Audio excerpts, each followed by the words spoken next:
Rattle nerves, as you mentioned. Joining us now in studio with some expert insight, we have Dr. Matt Herman from CSUB's Department of Geological Sciences. It's good to see you here. Thanks for having me. Gosh, I don't even know where to start. Let's start, I guess, in Venezuela, because they've seen the most damage. Yeah. So what we saw there is two earthquakes that were really close together. A magnitude 7.2 followed 30 seconds later by a 7.5. In fact, they're so close together, people there probably just felt it as one big earthquake. Oh, wow.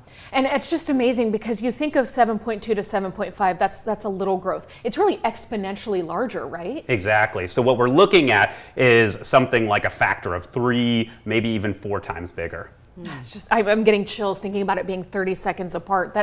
That's so much violent shaking, buildings coming down, people being trapped. I know part of it is California can get that big, but we have kind of the infrastructure to withstand it. That's right. Venezuela's not the case. Yes, so a lot of the buildings we saw collapsed here in those images and those videos, those are concrete buildings that don't have enough reinforcement. And so concrete buildings are great at standing there, but as soon as the ground starts moving, they tend to fail and they collapse and trap people inside. They're really deadly. And I have to think with magnitude earthquakes at large, the aftershocks must feel just about the same. Yeah, so what's interesting there is we actually haven't seen a ton of huge aftershocks. Usually with something like magnitude 7.5 earthquakes, we might expect magnitude 6.5 aftershocks, maybe even larger. And we really haven't seen that number of very large aftershocks in Venezuela, but the main shock was enough. That magnitude 7.5 was really enough to just flatten a lot of things.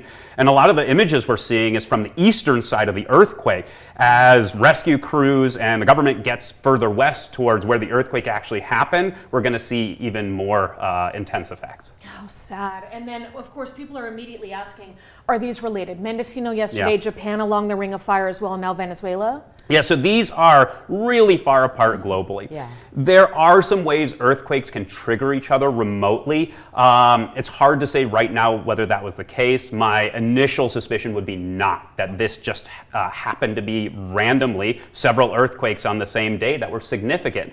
But this can happen. Earthquakes are somewhat random, and we can have more than one a day. Yeah. And all right, looking up in Mendocino County near San Francisco, of course, they've had a lot of shaking in the past. I grew up in California, so I've been through, I think, all the large earthquakes. And it does really put you on edge because it's been over 100 years since the so-called big one hit. And so I know you can't predict when earthquakes are going to happen, but what do you tell folks who are concerned about the big one? This is a really, to me, this is a really good example of why the big one on the San Andreas is not the only thing in California to worry about. This earthquake in Mendocino County was on a fault called the Makama Fault, not the San Andreas, which is 30 or 40 miles to the west. The Makama Fault hasn't had big earthquakes in the last century or so, but the geologists who have looked at the fault know it can have magnitude 7 to 7.5 earthquakes. So a 5.6 there isn't very big. It's 1,000 times smaller than that magnitude 7.5 in Venezuela, which could be the type of earthquake the Makama can have. Oh, that's amazing. And then, of course, we're thinking about the Ridgecrest earthquake, 2019, July 4th, and then the 5th. We thought that the July 4th quake was the big one. There was a bigger one the next day, so July 4th was a foreshock for the big one. Exactly. And we don't know that until after the fact. But sometimes earthquakes trigger other earthquakes. We're all familiar with aftershock sequences that are smaller earthquakes after a big one, but we can also see larger earthquakes triggered by an event. Then we know the first one was a foreshock and the later one was a main shock. Oh, just amazing. Do you have any tips for people who are worried about another one shaking here in Kern County? It's a lesson to be prepared, and there's a lot of ways to be prepared. It's to have a plan for you and your family. It's to know what to do when the earthquake happens and to protect yourself from falling objects. And it's to know what you're going to do in the week afterwards, to have food and preparation, a place to stay, something that helps you get through the week where you may not have power or gas or water or things until that stuff is repaired. And to sign up for the shake alert. I know you said your mom got an alert, right? She did. The Up Mendocino north? County. My mom is in Sacramento. My cousin is in Sonoma. They both got it, even though they're about 100 miles away from where it shook. It was big enough for them to say, drop cover, hold on. Yes. Shake alert tends to be very sort of aggressive in informing people just in case the earthquake is big. What we saw in Venezuela, a 7.2 is still a pretty big earthquake, but 30 seconds later it grew to a really big earthquake. Combined, they're about a 7.6.